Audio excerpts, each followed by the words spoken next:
Bonjour et bienvenue dans le débat sur Direct Gestion comme tous les matins 9h30, 10h. Ce matin, un spécial crowdfunding dont on parle FinTech, finance et technologie. Pour m'accompagner durant cette demi-heure, deux patrons de start-up, elles aussi de jeunes sociétés dans le crowdfunding. C'est Georges Viglietti, le président de SoWeFund. Bonjour Georges. Bonjour. Et le patron d'Affexios, Yann Lejeune. Bonjour Yann. Bonjour Fabrice. Alors messieurs, vous avez écouté évidemment l'édito, on va démarrer par là. Le crowdfunding fait le buzz, hein. Enfin vous le savez, vous l'avez anticipé puisque vous avez déjà pris position, mais on voit c'est vrai des dizaines, on va dire pratiquement de startups en Europe en tout cas qui se montent, en France aussi le marché est très actif, et des grands noms qui rejoignent le mouvement. Le numéro 2 du MEDEF, Geoffroy Roux de Bézieux, un grand patron, hein, le numéro 2 du MEDEF, Virgin Mobile, d'autres sociétés qui cède peut-être à cette mode du crowdfunding, en tout cas qui a pris un ticket significatif. Qu'est-ce que ça vous inspire? Est-ce qu'on est vraiment sur le début d'un mouvement? Oui, on est plutôt content, on est plutôt satisfait qu'il y ait des personnalités qui rentrent dans le crowdfunding, des institutionnels, des grosses entreprises qui s'impliquent auprès des plateformes existantes. Et c'est ce que fait Geoffroy Roux de Bézieux en rejoignant une plateforme existante, Crédit.fr. Crédit.fr, et puis en apportant également un financement important à cette plateforme. Ouais, évidemment, là il est lui-même... avec ses fonds aussi, hein, start-upper, enfin il va participer. Il est lui-même business angel, investisseur. Il aurait pu investir via une plateforme de crowdfunding, mais lui a les poches un peu plus pleines que les crowdfunders. Yann Lejeune, vous êtes vous le patron de Affexios, on va en dire un mot dans un instant. On va dézoomer un petit peu pour regarder le marché du crowdfunding dans son ensemble. Donc une superbe idée, hein. Finalement c'est le peer-to-peer du financement, c'est-à-dire il y a des projets personnels ou professionnels d'un côté, il y a une masse de gens qui sont prêts à investir de l'autre et qui attendent peut-être effectivement, soit qui donnent d'ailleurs, puisqu'il y a plusieurs plateformes, soit qui effectivement ont une vocation plus professionnelle d'investissement. Comment ça s'est passé? Est-ce que vous pouvez nous faire un résumé des démarrages du crowdfunding? Dans le monde, c'est principalement la partie reward-based qui a démarré. Mais en France, donc c'est un cadeau, hein, le reward, c'est-à-dire au début, on a une juste un cadeau. contrepartie en général non financière, donc en nature, selon l'apport qu'on a fait au projet, on a une récompense. Mais en France, on a été quand même relativement innovant puisque il y a My Major Company qui a fait connaître un peu ce système-là via le financement d'artistes. Et on a aussi un autre opérateur equity qui a imposé un modèle aussi d'intermédiation financière qui se développe partout dans le monde, donc sur la partie equity. Et le prêt est la dernière partie qui est venue, parce qu'il y avait quand même un monopole aussi réglementaire pour les banques. Du coup, qui est un verrou qui a sauté en dernier, et ce qui fait que le crédit aujourd'hui est aussi permis sur le crowdfunding. Mais c'est vrai qu'il y avait au début un aspect plutôt social, et maintenant on peut dire que l'entreprise a sa place. Oui, vous avez établi une cartographie justement des acteurs clés du crowdfunding entre du financement non lucratif, donc Babylon, Ulule, My Major Company qui est à la frontière des mondes, et puis on le voit à l'écran, après on s'est dirigé, ça s'est professionnalisé, il y a un cadre réglementaire qui s'est mis en place, et là on voit apparaître effectivement des WeSeed, Anaxago, les plus connus, on peut mettre dans cette case je pense SoWeFund. Oui, voilà, je l'avais fait. Et Affexios, c'est un peu à la frontière, c'est pas exhaustif. des deux. Également, pour préciser, Georges Viglietti, vous serez plutôt dans la partie effectivement financement lucratif à destination des entreprises, c'est-à-dire véritablement des gens qui ont déjà des projets et qui veulent pas forcément passer par les banques ou aller plus vite et à ce moment-là faire appel au marché de la foule. Nous, on rentre dans le cadre des startups qui cherchent à lever des fonds en capital, donc faire des augmentations de capital. Donc ça, c'est un marché qui existe depuis des années. Vous en parlez, les FCPI par exemple investissent dans ces startups. Nous, on est exactement sur ce marché-là. On complète les levées de fonds que les start-upers cherchent à réaliser. Et donc du coup, les investisseurs ont vraiment des parts du capital de la société. Donc il y a un espoir de rendement extrêmement important, alors que dans le crédit ou dans le don contre don, dans le don contre don, on a uniquement un cadeau. C'est quasiment comme de la prévente, on achète en avance un Alors ça produit. c'est utilisé, on le voit surtout dans la Silicon Valley, c'est-à-dire on a un prototype, on va vendre le prototype un petit peu moins cher que le prix commerce, peut-être dans 12 à 18 mois, et ça permet aussi de tester le marché. C'est-à-dire par exemple on a un nouveau drone, on peut le tester, on va l'acheter 400-500 $, au lieu de 1000 $ prix comme Par exemple un drone, un exemple qui a bien marché sur Kickstarter, c'est la Pebble Watch, donc c'est une montre connectée qui a levé plus d'1 million de dollars je crois, 24 heures. Hein, ils avaient fait quelque chose d'exceptionnel. Donc c'est ça, le produit n'est pas encore créé. Ils vont commencer il y a un prototype, on va commencer à le produire en masse. Et avant, on regarde s'il y a des acheteurs potentiels. Et ces acheteurs-là, en fait, passent à l'acte d'achat. Finalement, on peut le tester en réel, on peut voir quelle est l'appétence du public aussi pour le produit. Si ça marche, ben là, on est content. Déjà, on a des fonds pour continuer l'aventure. Et en plus, on peut développer d'autant plus vite. Et puis, on est le premier aussi, quand on est un contributeur, on est le premier à recevoir le produit. Donc, ça donne une sorte d'exclusivité à ces contributeurs-là qui passent par ce type de plateforme. Maintenant, ce qui se passe, c'est que c'est typiquement de l'achat. On a en échange de son argent, on a un produit, rien de plus. Alors que dans la participation au capital, là, on a un potentiel rendement. On peut faire un multiple important sur ces investissements. Donc c'est une démarche qui est quand même complètement différente. La première, c'est une nouvelle forme de e-commerce, moi j'ai tendance à dire ça. La deuxième, c'est une nouvelle forme d'investissement. Réellement, l'objectif est de faire une plus-value en investissant et en redonnant quand même un vrai sens à son épargne. C'est ça surtout. Voilà, on n'est pas sur un livret, quoi. Ouais. Alors le livret, bon, c'est difficile de comparer le livret ou l'assurance vie, c'est vrai, les rendements sont en train de s'écrouler, mais bon, c'est du sûr, alors que là, on met son argent, on ne sait pas, et d'ailleurs, on a très peu de recul aujourd'hui. Est-ce qu'il y a vraiment des success stories qui ont déjà marché, des gens qui ont mis, je ne sais pas moi, 1000, 10 000 euros et qui se sont retrouvés millionnaires, il n'y a pas encore assez de recul pour avoir des success stories? Alors, sur le crowdfunding en equity en France, si je me trompe, mais il y a 2 sorties importantes qui ont été réalisées. Je crois qu'ils ont fait x2 sur une première, et sur la deuxième, ils ont fait x4. Donc ils ont fait déjà des multiples intéressants, mais on n'a pas assez de recul. Maintenant, moi j'ai dirigé pendant 5 ans un des plus grands réseaux de business angels en Europe. Là, c'est le même type d'investissement. Là, on voit que si on investit de manière intelligente, c'est-à-dire au moins une dizaine de sociétés financées, eh ben, on est quasiment sûr de pouvoir avoir un rendement à la fin. Il y a la moitié des sociétés qui vont malheureusement pas aboutir, mais l'autre moitié va permettre très clairement de rentabiliser.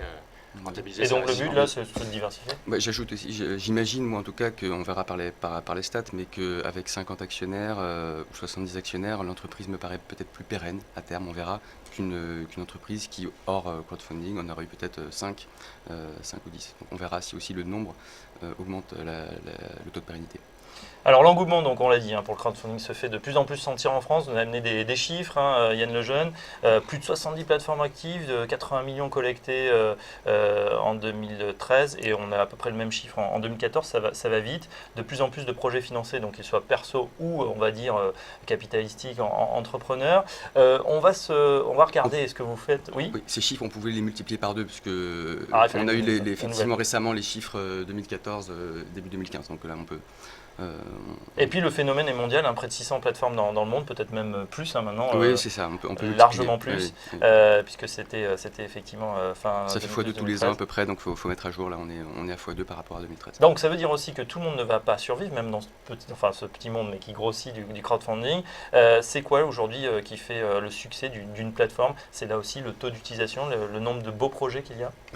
Je dirais déjà dans le mot crowdfunding, il y a le côté crowd. Effectivement, si la plateforme n'arrive pas à fédérer une communauté, ça va être un peu, je pense, compliqué sur la durée de pouvoir répondre aux besoins de ceux qui posent leur projet.